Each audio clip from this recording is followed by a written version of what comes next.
Good morning, students. Yesterday we started discussing about separation of components of mixtures, and we were discussing about the separation of a mixture containing two solids. So yesterday the topic which we discussed, that was separating the mixture of two solid by using a suitable solvent. Now today we will discuss the process of sublimation and how we can separate the mixture of two solids by the process of sublimation. First of all, what is sublimation? It is a process in which a solid directly changes into vapor on heating, or a vapor directly changes into solid on cooling. So there is no intermediate liquid state coming between. A solid directly changes into liquid, or a solid directly changes into vapor, or a vapor directly changes into solid. Now we will discuss what are the substances, common substances which undergo sublimation: chloride, iodine, camphor, naphthalene, etc. These are the common substances which have the tendency to sublime on heating.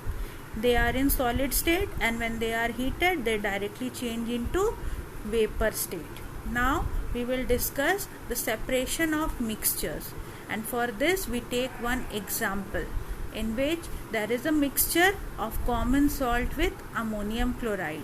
Among the mixture of common salt and ammonium chloride, we already know ammonium chloride has the tendency to sublime.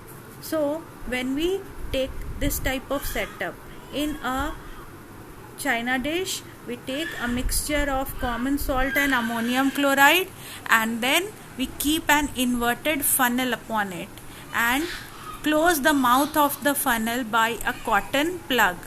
Then on heating, the ammonium chloride present in the mixture that starts subliming, and that gets deposited upon the walls of the inverted glass funnel.